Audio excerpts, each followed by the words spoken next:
Hello girls, how are you all? I hope you are all doing good. Now we'll start with the session.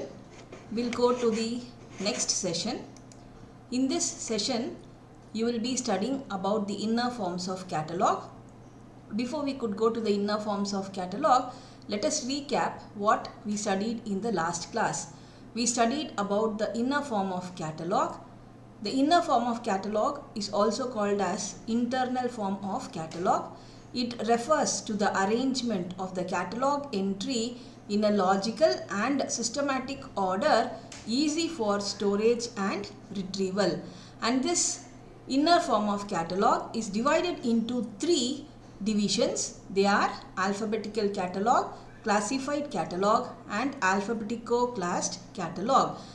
In these inner form of catalogs, again the alphabetical catalog includes author catalog, name catalog, title catalog, subject catalog, classified catalog and dictionary catalog.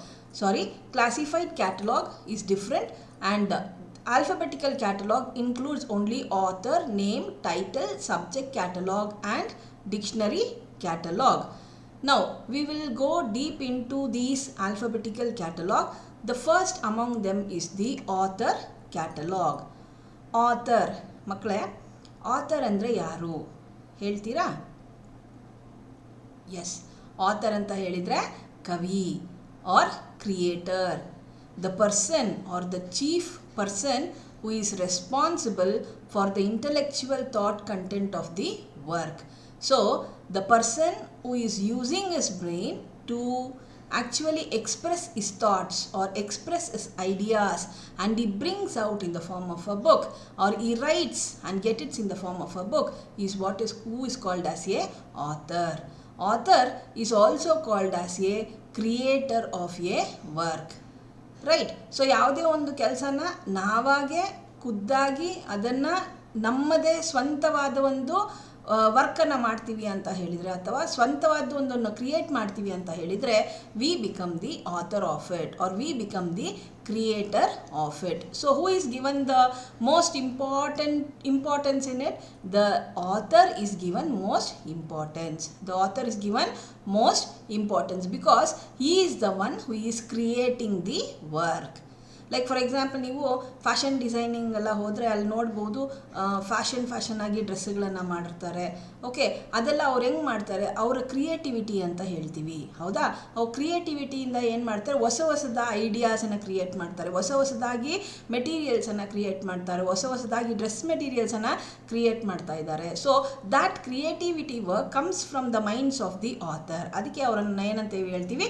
Creator ಅಂತ ಹೇಳ್ತೀವಿ. ಇದೇ ಥರ ಲಿಟ್ರೇಚರಲ್ಲೂ ಕೂಡ ಯಾರು ತಮ್ಮ ಕ್ರಿಯೇಟಿವಿಟಿಯಿಂದ ಪುಸ್ತಕಗಳನ್ನು ಬರೀತಾರೋ ಅಥವಾ ಕ್ರಿಯೇಟಿವಿಟಿಯಿಂದ ಯಾವುದೇ ಒಂದು ವರ್ಕನ್ನು ಮಾಡ್ತಾರೋ ಅಂಥವ್ರನ್ನ ನಾವು ಆಥರ್ಸ್ ಅಂತ ಕರಿತೀವಿ. So author is given a most important place. Author is given the most important place. And in catalog also, author catalog is accepted as an important catalog by which readers come in search of books. So author catalog is given much importance because every reader who comes to the library will come to know the name of the author, will come in search of the books in the name of the author. Because most of them, as I told you, will remember title or author or subject. But authorನ ಆದಷ್ಟು ಜನ readers ಆಥರ್ಸನ್ನು ನೆನಪಿಟ್ಕೋತಾರೆ. Author ಕ್ಯಾಟಲಾಗನ್ನು ಹುಡುಕೊಂಡು ಜಾಸ್ತಿ ಜನ ಬರ್ತಾರೆ, ಆಯಿತಾ? Even ಲೈಬ್ರರಿಯಲ್ಲೂ ಕೂಡ author entry ನಾವು ಮಾಡಲಿಲ್ಲ ಅಂತ ಹೇಳಿದರೆ ಆ ಪರ್ಟಿಕ್ಯುಲರ್ ಕ್ಯಾಟಲಾಗ್ ಎಂಟ್ರಿ ಏನಾಗುತ್ತೆ? ಇಟ್ ಇಸ್ ಇನ್ಕಂಪ್ಲೀಟ್ ಅಂತ ಹೇಳ್ತೀವಿ. ಸೊ ನಾವು ಎಂಟ್ರೀಸ್ ಮಾಡಬೇಕಾದ್ರೆ we first do our main entry ಆದಮೇಲೆ we do the subject entry. ಅದಾದ ತಕ್ಷಣ ನಾವು ಆಥರ್ ಎಂಟ್ರಿ ಮಾಡ್ತೀವಿ. ಸೊ ಆಥರ್ ಎಂಟ್ರಿ ಮಾಡಿಲ್ಲ ಅಂತ ಹೇಳಿದರೆ that particular catalogue work is called as a incomplete work because author plays a most important role. Author ಇಲ್ಲ ಅಂತ ಹೇಳಿದರೆ ಪುಸ್ತಕಕ್ಕೆ ಬೆಲೆ ಇರೋದಿಲ್ಲ, right? There should be A person who has created that particular work. Suppose the author is not present in the book or there is no author of the book, at least ಆ ಬುಕ್ಗೆ ಕೊಲಾಬರೇಟರ್ಸ್ ಇರ್ತಾರೆ. ಕೊಲಾಬರೇಟರ್ಸ್ ಅಂದರೆ ಎಡಿಟರ್ಸು, ಟ್ರಾನ್ಸ್ಲೇಟರ್ಸು, ಕಂಪೈಲರ್ಸು, ಇಲ್ಲಸ್ಟ್ರೇಟರ್ಸು, ಈ ಥರ ಯಾರಾದರೂ ಒಬ್ಬರು ಆ ಪುಸ್ತಕಕ್ಕೆ ರೆಸ್ಪಾನ್ಸಿಬಲ್ ಆಗಿರ್ತಾರೆ. That person will also be treated as a author in the absence of the author. So these collaborators are also called as the authors sometimes where there is no author for the book. So here the author plays a very important role. So library catalog is incomplete if you don't do the author entry. Now the entries, when we are doing the entries of the catalog, when you are writing the author's name in the leading section, the entries will be arranged in the author's name in alphabetical sequence. This is what is called as author catalog. So ನಾವು ಎಂಟ್ರೀಸನ್ನು ಮಾಡಬೇಕಾದ್ರೆ catalogue ಕಾರ್ಡಲ್ಲಿ leading ಸೆಕ್ಷನ್ನಲ್ಲಿ author's ನೇಮನ್ನು ಬರೆದು ನಾವು entry ಮಾಡಿದರೆ ಆ entries ಎಲ್ಲೋಗುತ್ತೆ? Author catalogue ಆಗಿ ಹೋಗುತ್ತೆ. Arrangement ಮಾಡಬೇಕಾದ್ರೆ ಅದು ಆಥರ್ ಕ್ಯಾಟಲಾಗ್ ಆಗಿ ಅರೇಂಜ್ ಆಗುತ್ತೆ. ಇದನ್ನೇ ನಾವು ಆಥರ್ಸ್ ಕ್ಯಾಟಲಾಗ್ ಅಥವಾ ಆಥರ್ ಕ್ಯಾಟಲಾಗ್ ಅಂತ ಹೇಳ್ತೀವಿ. ಈ ಆಥರ್ ಕ್ಯಾಟಲಾಗು ಒನ್ಸ್ ಇದು ಮುಗಿಸಿದ ತಕ್ಷಣವೇ ಅಥವಾ ಸೆಪ್ರೇಟ್ ಆದ ತಕ್ಷಣವೇ ಇವುಗಳನ್ನ ಎಲ್ಲ ಅರೇಂಜ್ ಮಾಡ್ತೀವಿ? ಆಲ್ಫಾಬೆಟಿಕಲ್ ವೈಸಲ್ಲಿ ಆಥರ್ ಕ್ಯಾಟಲಾಗ್ ಕ್ಯಾಬಿನೆಟಲ್ಲಿ ಅರೇಂಜ್ ಮಾಡ್ಕೊಂಡು ಹೋಗ್ತೀವಿ. ಸೊ ಇದನ್ನು ನಾವು ಆಥರ್ ಕ್ಯಾಟಲಾಗ್ ಅಂತ ಹೇಳ್ತೀವಿ. So the best author catalogues you can see in the British museum library, Library of Congress and the National Library of India. They are having the finest examples of printed author catalogs. So author catalogs, printed author catalogs ನಾವು ಈ ಕಡೆ ಅಂದರೆ ನಮ್ಮ national library of India which is at Kolkata, British museum library ಮತ್ತು library of Congress ಅಲ್ಲಿ ನಾವು ನೋಡಬಹುದು, right? Here you can see this is an example of a author catalog. If you can just go through this is the author main entry. It is written at the top. You can see here, this is the first line, leading section. This leading section is where the name of the author is given, the first one, right? So Borgias Paulet anta idiyalla, ಅದು name of the author. C ಇದನ್ನು leading section ಅಂತ ಹೇಳ್ತೀವಿ. ಆ leading ಸೆಕ್ಷನಲ್ಲಿ ಬಾರ್ಗಿಯಸ್ ಪೌಲೆಟ್ ಅಂತ ಕೊಟ್ಟಿದ್ದಾರೆ. Author ಹೆಸರನ್ನು surname ಫೋರ್ನೇಮ್ ಆಗಿ ಡಿವೈಡ್ ಮಾಡಿದ್ದಾರೆ. ಸೊ ಆಥರ್ ಎಂಟ್ರಿಯಲ್ಲಿ ಮೇಲ್ಗಡೆ ಲೀಡಿಂಗ್ ಸೆಕ್ಷನಲ್ಲಿ ನಾವು ಆಥರ್ ನೇಮನ್ನು ಕೊಟ್ಟಿರೋದ್ರಿಂದ ಅರೇಂಜ್ಮೆಂಟ್ ಹೆಂಗಾಗುತ್ತೆ? ಆಥರ್ ಅರೇಂಜ್ಮೆಂಟ್ ಪ್ರಕಾರ ಅಂದರೆ ಆಲ್ಫಾಬೆಟಿಕಲ್ ವೈಸ್ ಆಥರ್ ಅರೇಂಜ್ಮೆಂಟಲ್ಲಿ ಹೋಗುತ್ತೆ. ಅದಕ್ಕೆ ಇದನ್ನು ಆಥರ್ ಕ್ಯಾಟಲಾಗ್ ಅಂತ ಹೇಳ್ತೀವಿ. ಬಾಕಿದು ಇಲ್ಲಿ ಕೊಟ್ಟಿರೋ ಡೀಟೇಲ್ಸ್ ಎಲ್ಲ, this is the Franklin Phibbs ಅನ್ನೋದು, it is a name of the title. Paulette Borgias is the author. ಈ ಎಂಟ್ರಿ ಏನಿದೆಯಲ್ಲ, ಈ entry it is according to AACR2, that is Anglo-American Cataloging Rules. This you will be studying in your practical classes, right? There is a illustrator for this book, and this book is published at Toronto. The publisher is Kidscan Press, and the year of publication is 1991. Here what you are seeing 32P ಅಂತ ಹೇಳಿ, that is the page number, and this COL ಅಂತ ಹೇಳಿದರೆ coloured, ಅಂದರೆ ಈ coloured illustration ಇದ್ದರೆ coloured drawings ಇದೆ ಆ ಪುಸ್ತಕದಲ್ಲಿ ಅಂತ ಹೇಳ್ತಾ ಇದ್ದಾರೆ. The length of the book is 23 centimeters. So the size is given, the page is given, and illustration is also given. This is the ISBN number given for the book, and this particular last line what you are seeing is called as the tracing section. Turtles -fiction is the subject entry, ಅಥವಾ ಅದನ್ನು short heading ಅಂತ, subject heading ಅಂತ ಹೇಳ್ತೀವಿ. Then this first one ಏನು Clarke Brenda ಅಂತ ಕೊಟ್ಟಿದ್ದಾರಲ್ಲ, ಅದು it is the illustrator entry, ಅಥವಾ ಅದನ್ನು ನಾವು ಆಥರ್ ಎಂಟ್ರಿಯಲ್ಲಿ ಇನ್ನೊಂದು ಆಲ್ಫಾಬೆಟಿಕಲ್ ಎಂಟ್ರಿ ಅಂತ ಹೇಳ್ತೀವಿ. It is a illustrated entry, and the second one is the title entry. So for each entry you will be preparing a separate card. So this is what is called as a author main entry. author main entry. ಯಾವಾಗ ನಾವು ಆಥರನ್ನು leading ಸೆಕ್ಷನಲ್ಲಿ ಬರೀತೀವೋ ಅದು ಆ card ಏನಾಗುತ್ತೆ author entry card ಅಂತ ಆಗುತ್ತೆ.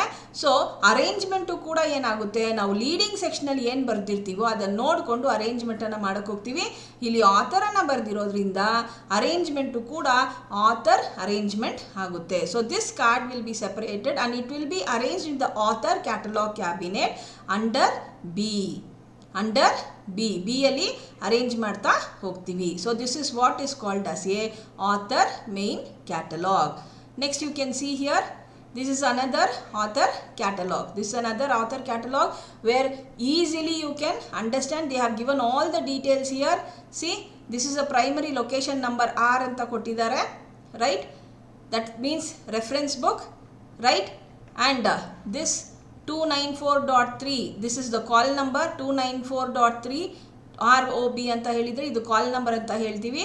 ಕಾಲ್ number is the number by which the books are arranged on the shelf, right? Robinson, Richard H. Euro, author, is the author of the book. You can see this card. This is a skeleton card of card form of catalog. So illi this line, what you are going to see, the beginning author na ಬರ್ದಿದೀವಲ್ಲ, ಆ author na ಬರ್ದಿರುವಂತ ಆ particular part ಏನಿದೆಯಲ್ಲ ಅದು leading line, leading section ಅಂತ ಹೇಳ್ತೀವಿ. So ಆಥರನ್ನು ಬರೆದಿದ್ದೀವಿ and this is the name of the book ಅಥವಾ name of the title, right? And here they have given the place of publication, year of publication, and the publisher also is given, and the accession number is also given. Everything is here clearly written. So you can just go through this particular card to know where you have to do the entries in a author catalog card, right? So this is how the author entry is done, and the author entry is arranged alphabetically in the author catalog cabinet, right? This is about the author catalog. Next we'll move to name catalog. Now name catalog is a extension of an author catalog. Name catalog ಅನ್ನೋದು ಇದು ಕೂಡ ಒಂದು ಥರದ author ಕ್ಯಾಟಲಾಗೇನೆ. It is a extension of author catalogue ಅಂತ ಹೇಳ್ತೀವಿ. ಇಲ್ಲಿ name ಕ್ಯಾಟಲಾಗಲ್ಲಿ ಏನಾಗುತ್ತೆ ಅಂತ ಹೇಳಿದರೆ it is also called as a compound or mixed type of catalogue. ಯಾಕೆ ಅಂತ ಹೇಳಿದರೆ ಇಲ್ಲಿ ಆಥರ್ ಕ್ಯಾಟಲಾಗ್ ಮತ್ತು ಸಬ್ಜೆಕ್ಟ್ ಕ್ಯಾಟಲಾಗು ಎರಡೂ ಮಿಕ್ಸ್ ಮಾಡಿ ಎಂಟ್ರೀಸನ್ನು ಮಾಡಿರ್ತಾರೆ, ಮತ್ತು ಅರೇಂಜ್ಮೆಂಟು ಕೂಡ ಅದೇ ಥರ ಇರುತ್ತೆ. ಅಂದರೆ ಇಲ್ಲಿ ಏನಾಗುತ್ತೆ ಅಂತ ಹೇಳಿದರೆ ಸಬ್ಜೆಕ್ಟ್ ಪ್ಲೇಸಲ್ಲಿ ಆಥರನ್ನು ಕೊಟ್ಟಿರ್ತೀವಿ, ಸಬ್ಜೆಕ್ಟ್ ಪ್ಲೇಸಲ್ಲೂ ಕೂಡ ನಾವು ಆಥರನ್ನು ತಗೊಂಡಿರ್ತೀವಿ. So author plays a more important role here. Though in subject the author plays the important role, and these catalogues are also arranged in a alphabetical sequence. Now this name catalogue, it serves two important functions. It serves both author catalog function and also it does the subject catalog function. ಎರಡೂ functions ಕೂಡ ಇದು ಒಟ್ಟಿಗೆ ಮಾಡುತ್ತೆ. ಯಾವುದೇ ಒಂದು reader ಯಾವುದಾದ್ರೂ ಒಂದು ಪುಸ್ತಕ ಅಂದರೆ ಯಾವ ಆಥರು ಯಾವ ಪುಸ್ತಕ ಬರೆದಿದ್ದಾರೆ ಆ ಆಥರ್ ಮೇಲೆ ಇನ್ಯಾರು ಬೇರೆಯವರು ಪುಸ್ತಕ ಬರೆದಿದ್ದಾರೆ ಅಂತ ಕಂಡುಹಿಡ್ಕೊಂಡು ಬಂದರೆ ಅಥವಾ ಆ ಥರ ಪುಸ್ತಕಗಳನ್ನು ಹುಡ್ಕೊಂಬಂದರೆ ಈ ನೇಮ್ ಕ್ಯಾಟಲಾಗ್ ಅವ್ರಿಗೆ ಹೆಲ್ಪ್ ಆಗುತ್ತೆ. ಅರ್ಥ ಆಗ್ತಾ ಇದೆಯಾ? ಲೈಕ್ ಫಾರ್ ಎಕ್ಸಾಂಪಲ್ ಇವೆಲ್ಲ ಏನು ಅಂತ ಹೇಳಿದರೆ ಲಿಟ್ರೇಚರಲ್ಲಿ ಯೂಸ್ ಆಗುವಂತಹ ಕ್ಯಾಟಲಾಗ್ಸ್ಗಳು. ಲೈಕ್ ಫಾರ್ ಎಕ್ಸಾಂಪಲ್ ಈಗ ಕುವೆಂಪು ಅವರು ಬರೆದಿರುವಂಥ ಪುಸ್ತಕ, ಕುವೆಂಪು ಅವರ ಬಗ್ಗೆ ಬರೆದಿರುವಂಥ ಪುಸ್ತಕ, ಎರಡೂ ಕೂಡ ಒಂದೇ ಕಡೆ ಅರೇಂಜ್ ಆಗಿರುತ್ತೆ. ಅಂಥ ಕ್ಯಾಟಲಾಗ್ಸನ್ನು ನಾವು ನೇಮ್ ಕ್ಯಾಟಲಾಗ್ ಅಂತ ಹೇಳ್ತೀವಿ. I will give you some of the examples here. So any reader interested on the works by or on an author may find this type of catalog useful to him. So any person, any reader who comes to the library who wants the books on a particular author and also wants the books on the authors he is looking for, right? So ಅವರು ಹುಡುಕ್ತಾ ಇರುವಂಥ ಪುಸ್ತಕ ಜೊತೆಗೆ ಅವ್ರ ಮೇಲೆ ಅಂದರೆ ಆ author ಮೇಲೆ ಬೇರೆ ಯಾರಾದರೂ ಆಥರ್ಸು ಪುಸ್ತಕಗಳನ್ನು ಬರೆದಿದ್ದಾರಾ ಅಂತ ಹೇಳಿದಾಗ ಅಂಥ ಪುಸ್ತಕಗಳನ್ನ ಹುಡ್ಕೊಂಬಂದಾಗ ಈ ನೇಮ್ ಕ್ಯಾಟಲಾಗ್ ಅವ್ರಿಗೆ ಹೆಲ್ಪ್ ಮಾಡುತ್ತೆ. ಯೂಶ್ವಲಿ ಈ ಟೈಪ್ ಆಫ್ ಕ್ಯಾಟಲಾಗ್ಸನ್ನು ನಾವು ಆಟೋಬಯೋಗ್ರಫಿ ಬರೆದಿರೋರು, ಬಯೋಗ್ರಫಿ ಬರೆದಿರೋರು, ಕ್ರಿಟಿಕಲ್ ಸ್ಟಡೀಸು, ಮೆಮೋಯರ್ಸು, ಡೈರಿ, ಆಮೇಲೆ ಲಿಟ್ರೇಚರ್ ವರ್ಕಲ್ಲಿ ಈ ಥರ ಕ್ಯಾಟಲಾಗ್ ಕಾರ್ಡ್ಸನ್ನು ನಾವು ನೇಮ್ ಕ್ಯಾಟಲಾಗ್ ಕಾರ್ಡ್ಸನ್ನು ನೋಡ್ಬೋದು. ಅಂದರೆ ನಾವು original work of the author ಜೊತೆಗೆ ಅವರ ಬಗ್ಗೆ, ಅಂದರೆ ಆ ಆಥರ್ಸ್ ಬಗ್ಗೆ ಇನ್ನೂ ಯಾರು ಬೇರೆ ಆಥರ್ಸು ಕ್ರಿಟಿಸೈಸ್ ಮಾಡಿದ್ದಾರೆ ಅಥವಾ ಕಮೆಂಟ್ ಮಾಡಿದ್ದಾರೆ ಅಥವಾ ಅನಲೈಸ್ ಮಾಡಿ ಬರೆದಿದ್ದಾರೆ, ಅವರ ಬಗ್ಗೆ ಯಾರು ಏನೇನು ಬರೆದಿದ್ದಾರೆ ಅದ್ರ ಬಗ್ಗೆನೂ ಕೂಡ ನಾವು ಡೀಟೇಲ್ಸನ್ನು ನೇಮ್ ಕ್ಯಾಟಲಾಗಲ್ಲಿ ತಿಳ್ಕೊಬೋದು. So some of the examples you can just see here. Person as an author, ಇಲ್ಲಿ ನೆಹರು ಅನ್ನೋರು ಆಥರ್. ನೆಹರು ಅನ್ನೋರು ಪುಸ್ತಕ ಬರೆದಿದ್ದಾರೆ. ಯಾವುದು? ಜವಾಹರ್ಲಾಲ್ ನೆಹರು ಅವರನ್ನು ಸರ್ನೇಮ್ ಫೋರ್ನೇಮ್ ಮಾಡಿದ್ದೀವಿ ಇಲ್ಲಿ. ಸೊ ನೆಹರು, ಜವಾಹರ್ಲಾಲ್ ನೆಹರು ಅವರು ಬರೆದಿರುವಂಥ ಪುಸ್ತಕ discovery of India. Discovery of India Nehru. ಇನ್ನೊಂದು Jawaharlal Nehru glimpses of world history. Glimpses of world history. Here you can see the author entry. Author is given along with the title or the subject of that particular book. Discovery of India ಅವರು ಬರೆದಿರುವಂಥ ಪುಸ್ತಕ ಆಯಿತಾ. So ಆಥರು ಕೊಟ್ಟಿದ್ದೀವಿ ಮತ್ತು ಅವರು ಬರೆದಿರುವಂಥ ಪುಸ್ತಕನೂ ಜೊತೆಗೆ ನಾವು main ಎಂಟ್ರಿಯಲ್ಲಿ ಒಟ್ಟಿಗೆ ಒಂದೇ ಕಡೆ ಜೋಡಿಸಿಟ್ಟಿರ್ತೀವಿ. Then person as a subject, Jawaharlal Nehru political biography by F ಮೊರಾಸಸ್. ಇಲ್ಲಿ ನೋಡ್ಬೋದು ಜವಾಹರ್ಲಾಲ್ ನೆಹರು ಅವರ ಬಗ್ಗೆ ಪೊಲಿಟಿಕಲ್ ಬಯೋಗ್ರಾಫಿ ಯಾರು ಬರೆದಿದ್ದಾರೆ? ಎಫ್ ಮೊರಾಸಿಸ್. ಅಂದರೆ ಆಥರ್ ಜೊತೆಗೆ ಬೇರೆಯವರು ಅವರ ಬಗ್ಗೆ ಏನು ಬರೆದಿದ್ದಾರೆ, ಅವರ ಬಗ್ಗೆ ಬೇರೆಯವರು ಯಾವ ಪುಸ್ತಕನ ಬರೆದಿದ್ದಾರೆ ಅದನ್ನು ಕೂಡ ನೀವು ಇಲ್ಲಿ ನೇಮ್ ಕ್ಯಾಟಲಾಗಲ್ಲಿ ನೋಡಬಹುದು. Right. So name catalogue is the one which is completely A mixed catalogue. This is useful for those literature persons who actually want to know the author's works, that is the original work of the author, along with the work of the authors by work on the authors by other authors. ಈ ಥರ ಕ್ಯಾಟಲಾಗ್ಸನ್ನು ನಾವು name catalogues ಅಂತ ಹೇಳ್ಬೋದು. ಇನ್ನೊಂದು ನೋಡ್ತೀರಾ ಅಲ್ಲಿ ನೋಡಿ, Jawaharlal Nehru biography. ಬಯೋಗ್ರಾಫಿಯನ್ನು ಬರೆದಿದ್ದಾರೆ ಜವಾಹರ್ಲಾಲ್ ನೆಹರು. ಯಾರು ಬರೆದಿರೋದು? ಎಸ್ ಗೋಪಾಲ್. ಎಸ್ ಗೋಪಾಲ್ ಜವಾಹರ್ಲಾಲ್ ನೆಹರು ಬಗ್ಗೆ ಬಯೋಗ್ರಾಫಿಯನ್ನು ಬರೆದಿದ್ದಾರೆ. ಬರೆದಿರೋರು ಯಾರು? ಎಸ್ ಗೋಪಾಲ್. ನೋಡಿ ಇಲ್ಲಿ ಒರಿಜಿನಲ್ ಆಥರು ಇದೆ ಆ್ಯಂಡ್ ಆ ಪರ್ಟಿಕ್ಯುಲರ್ ಆಥರ್ ಬಗ್ಗೆ ಬೇರೆಯವರು ಬರೆದಿರುವಂಥ ಪುಸ್ತಕ ಕೂಡ ಅವರ ಡೀಟೇಲ್ಸು ಕೂಡ ನಮಗೆ ಇಲ್ಲಿ ಸಿಕ್ಕುತ್ತೆ. So both of the persons details are available year. Such type of catalogues are called as name catalogue. Right? We'll go see some MCQs here. Name catalog is an extension of dash catalog. Author catalog, title catalog, classified catalog, dictionary catalog. Yes? Name catalog is an extension of author catalog. Name catalog is an extension of author catalog. I told you name catalog is a variant and an extension of author catalog. ಎರಡೂ ಆಗುತ್ತೆ. author catalog ಇದು, it is a extension of author catalog. So A is the answer. Then dash is a compound catalog where author and subject catalog are arranged alphabetically in one sequence. Dash is a compound catalog where author and subject catalog are arranged alphabetically in one sequence. ಯಾವ್ದು ಹೇಳ್ತೀರಾ? Name catalogue, title catalogue, classified catalogue, dictionary catalogue. ಯಾವುದು ಹೇಳ್ತೀರಾ? Right. So it is the name catalogue. Name catalogue is a compound catalog where the author catalog and the subject catalog are arranged alphabetically in one sequence. Next, name catalog serves as an author and also dash catalog. Name catalog serves as an author and also dash catalog. ಯಾವುದು? Title ಕ್ಯಾಟಲಾಗಾ, subject ಕ್ಯಾಟಲಾಗಾ, both A and B na? None of the above. Which is the answer? Can you guess?